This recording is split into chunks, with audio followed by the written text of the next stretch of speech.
नमस्कार। आशा करती हूँ आप सभी स्वस्थ होंगे ईश्वर की कृपा से। अब वो समय आ गया है जब आपकी सभी प्रकार की मनोकामनाएं पूर्ण होंगी। सिर्फ आपको 9 दिन तक एक पाठ करना है और वो पाठ आपको लगातार उसी समय करना होगा जिस समय आपको पहले दिन से शुरू करना है, क्योंकि सभी प्रकार की मनोकामना पूर्ति के लिए आदि शक्ति की आराधना बहुत ही जरूरी बताई जाती है। तो फिर इस नवरात्रि इस मौके को जाने न दें और इस अवधि में आप नवरात्रियों के दौरान माँ के 9 स्वरूपों की आराधना इस पाठ से रोजाना आपको करनी है, क्योंकि इस पाठ को करने से और माँ दुर्गा के 9 स्वरूपों का ध्यान करते हुए आपको सिर्फ एक पाठ करना है। और इस नवरात्रियों में आपको माँ दुर्गा की उपासना करने से, व्रत रखने से और सिर्फ एक पाठ करने से आपके जीवन में आ रहे सभी प्रकार के दुख दरिद्र दूर होंगे। साथ ही आपकी सभी प्रकार की मनोकामनाएं भी इस पाठ को करने से पूर्ण होती हैं और इस पाठ को करने से विशेष लाभ भी आपको प्राप्त होंगे। तो आज मैं उस पाठ के बारे में भी बताऊंगी, साथ ही आपको ये भी बताऊंगी कि आपको छोटे छोटे से काम रोजाना नवरात्रियों के दौरान करने हैं। ठीक है, तो उससे पहले मैं निशा भारद्वाज आप सभी का स्वागत करती हूँ। चैनल पर नए हैं तो चैनल को सब्सक्राइब करना बिल्कुल ना भूलें, नोटिफिकेशन ऑन कर लें ताकि मेरी आने वाली वीडियो की अपडेट आप पर सही समय पर पहुंचे। और इसके अलावा जब मैं लाइव आती हूँ तब आप अपनी कुंडलियों का विश्लेषण भी करा लें एक क्वेश्चन के साथ। तो चलिए पहले आपको ये बताती हूँ कि नवरात्रियों के दौरान आपको वो छोटे छोटे से काम आपको रोजाना क्या करने हैं। तो आपको नवरात्रियों के दौरान अपनी पूजा में सुबह के समय या संध्या के समय लौंग और कपूर का धुआं पूरे घर में घुमाना है।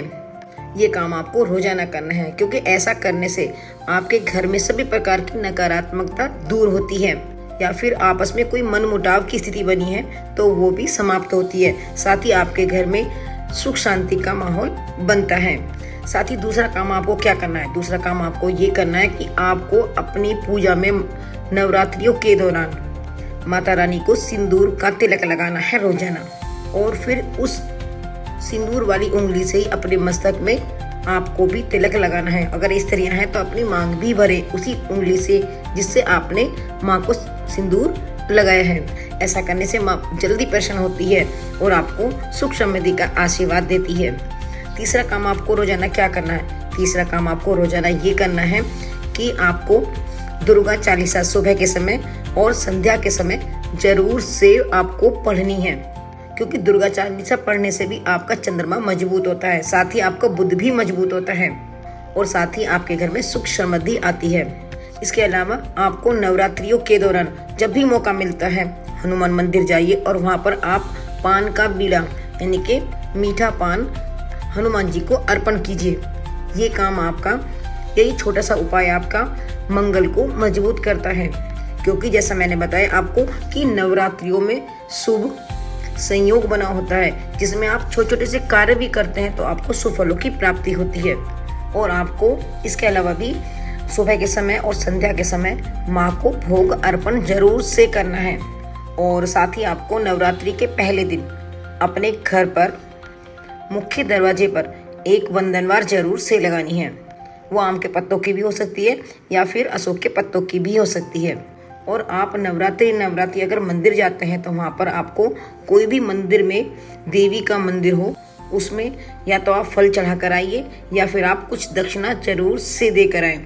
ये दोनों काम अगर आप करते हैं नवरात्रि के दौरान तो आपका चंद्रमा भी मजबूत होता है और साथ ही आपको माँ की कृपा की प्राप्ति भी होती है। तो ये तो थे छोटे छोटे कार्य जो आपको नवरात्रियों के दौरान विशेषकर करने जरूरी हैं। ठीक है, तो चलिए अब बताती हूँ वो कौन सा पाठ आपको करना है रोजाना एक ही समय, जिसके करने से आपके असंभव जो कार्य हैं वो भी संभव हो जाते हैं। और जैसा कि हम सभी जानते हैं कि माँ दुर्गा की आराधना करने से और उस पाठ को करने से हम सभी को देवी की विशेष कृपा प्राप्ति होती है।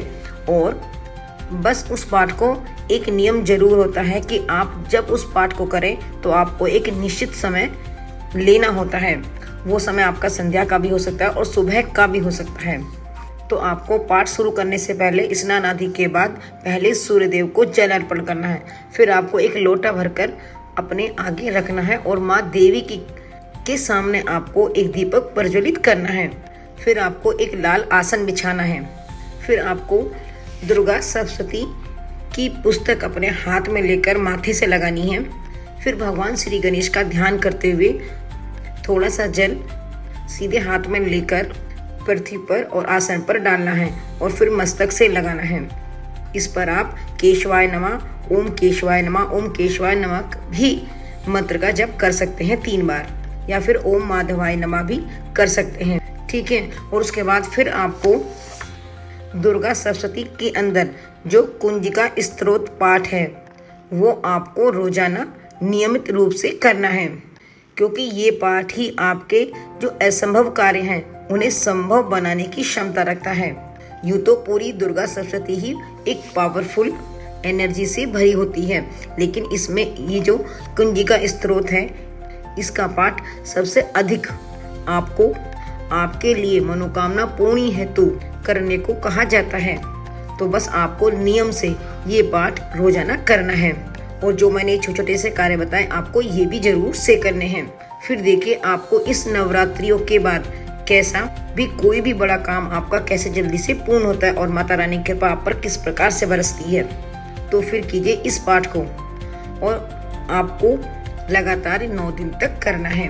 और अब वीडियो को शेयर ज्यादा से ज्यादा कीजिए ताकि सभी को इसका लाभ मिल सके और आप पर भी माँ की विशेष कृपा बनी रहे। और अब मिलती हूँ एक नए टॉपिक के साथ, तब तक के लिए आप सभी स्वस्थ रहें ईश्वर की कृपा से। जय माता दी।